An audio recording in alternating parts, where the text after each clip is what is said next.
people that you love. So you could see the difference in the level of evolvement with how you use that energy, and that's free will. And consciously knowing more about your energy and your cycles can help empower you so that you can use that free will to the best of your advantage in life. So in other words, we do have the power. Nothing is absolutely fated. We can take this knowledge and put it to good use in our lives. We have the power to direct our energy. There are certain lessons that we did sign up to learn.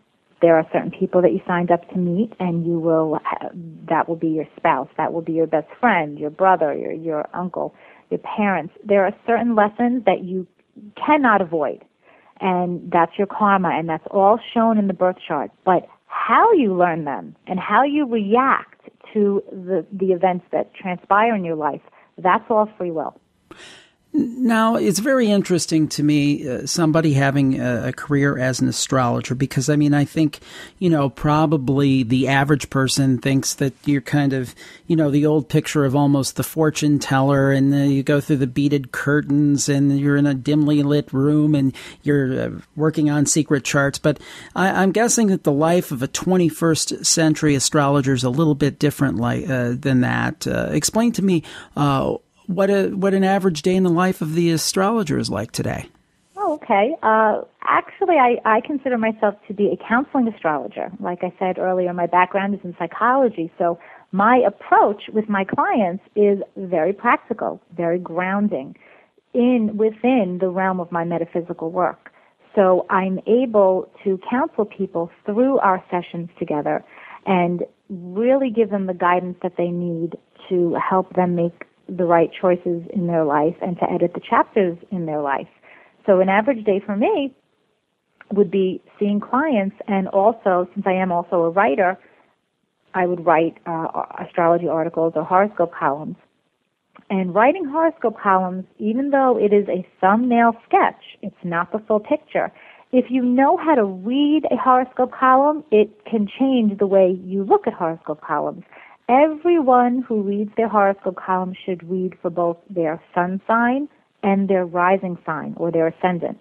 And if you don't know what your ascendant is, you need your birth time, you need your location, you need to print out that chart, and it is the sign that is at the 9 o'clock position on, as if it were a clock. It's the sign that's on the 9 o'clock position. That rising sign is almost as important, if not more important, than the sun sign forecast, because the rising sign is your true mathematical chart, and that helps you better with timing.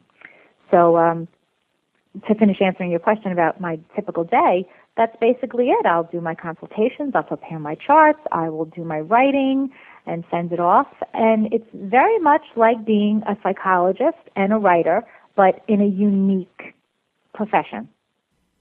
No, it sounds absolutely fascinating, and it looks like you've taken a lot of advantage of the Internet. Tell us a little bit more about your website, insightfulastrology.com. Oh, I would love to. She is my third child. I've never heard a website described like that. Very unique. Insightful Astrology is definitely my third child. She has evolved into so much more than a website. It is the basis for my information on how to get consultations, certainly, but it's become a newsletter subscription service, and I offer it to members. You can subscribe, and what you get are detailed monthly forecasts. I have teleconferences that I do periodically. There are certain essays that I write specifically about astrology to help teach all of my readers and my clients more about how to use the cycles. I have an Ask Maria column where members can send me in questions, and I'll pick and choose. And there's a section called Maria's Diary within this whole subscription service where I write very candidly about my own personal life, using astrology to illustrate how I'm learning my lessons through using astrology. And that seems to go over well, because even though I have a background in psychology and I'm a counselor, I personally feel that it's intimidating for someone to come to me for a reading And I already know so much about them just by looking at their chart. And that can be an intimidating feeling for someone who's vulnerable and doesn't want to be exposed. So my belief is, you know what? You're coming to me for a session and you're exposed. I can see a lot more than you realize. So the only fair thing is I will expose myself right back. And that has seemed to draw a pretty nice response from people. And it's a teaching tool as well. And there's also an online message board on my website. It's really taken on a life of its own. There's so much to read, so much to look at. Like I said, you can get free charts. It just never ends. So I encourage people to visit the site and click around. There's a lot to read and to do for free. And then, of course, you could upgrade it if you choose to the membership. Now, Maria had mentioned that we're actually going to be have real live volunteers on the show. We had asked for some folks that would be interested in participating tonight. So right after this break, we're going to have Maria do her stuff. So you ready, Maria? Absolutely. All right. Well, we'll do that right after this break on the Paranormal Podcast. Hey, don't only listen to the Paranormal Podcast, interact. There's a lot of different ways to do it. Email at paranormalpodcast.com. You can put comments at our blog postings at paranormalpodcast.com. You can find more info at where else? paranormalpodcast.com about MySpace. We have our own MySpace page now. We're approaching 1,000 friends. Twitter.com. You can find the Paranormal Podcast Twitter account there. And I regularly post to Twitter almost on a daily basis and many times, multiple times during the day. And finally, a thank you to everybody. First of all, for your generous donations via PayPal at paranormalpodcast.com, your Amazon purchases, all of those things benefit the show. And there is a new wrinkle.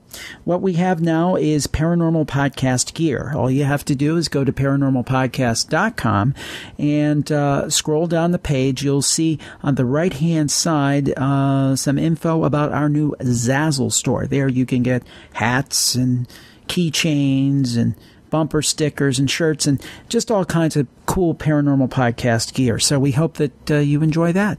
And with no further ado, we're back to the show. And thank you. Well, we're back on the Paranormal Podcast, and looks like we got our first caller up for Maria DeSimone. She's going to do a real live reading here, a few of them. And do we have Elizabeth on the line? Yes, you do. Oh, hi, Elizabeth. How are you? Thanks so much for joining us tonight on the Paranormal Podcast. Sure. I'm glad to be here. Now, Elizabeth had sent us her birth information, and she was born in Des Moines, Iowa.